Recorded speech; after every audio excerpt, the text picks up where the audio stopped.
How can you lead equity when you're not equitable and the rest of you are upholding racism, or upholding racism, or upholding racism? Good evening, Tiana Batiste Waddell, 330 Colfax Avenue, South Bend, Indiana. This is in an email I sent the board president on March 29th, 2026. And for the record, as of 4/13/2026, he nor anyone else has responded. Email states, the audit clearly identifies systemic failures in internal controls, financial reporting, and federal compliance during the 22-23 period. These are not minor oversights, they are structural breakdowns that include unresolved payroll discrepancies dating back years, inadequate federal reporting, and missing documentation tied to public funds. While the district has stated that reforms are already underway, that response alone is insufficient given the severity of the findings.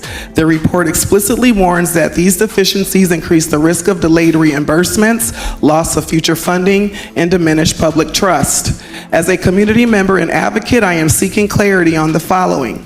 What independent investigation, if any, is being conducted to determine accountability for these failures? What steps are being taken to trace and reconcile all questioned and misstated funds, including millions in federal program discrepancies? Will the board pursue recovery of funds or legal action if wrongdoing or negligence is identified? How will the board ensure that these reforms are not only implemented but monitored with transparency and public reporting? It is not enough to acknowledge that these issues occurred under prior leadership. The responsibility of the current board is to ensure that the accountability is established and not deferred. This audit represents more than a compliance issue. It reflects a breach of trust with students, families, and taxpayers. The community deserves clear answers, a defined path forward, and assurance that this level of financial mismanagement will not be repeated. In addition to that email that I sent on March 29th, are you expecting me to ignore this audit and move on like nothing significant happened?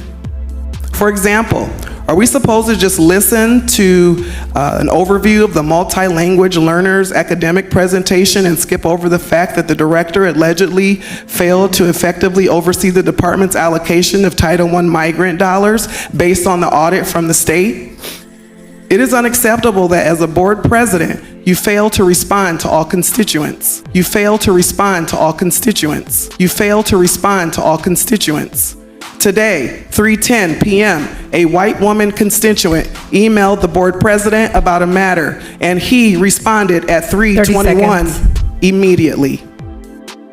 This black woman constituent emailed on 3/29/2026 about a matter, and I've actually emailed on several additional matters about the federal consent decree, and nothing. How can you lead equity when you're not equitable and the rest of you are upholding racism? Thank you.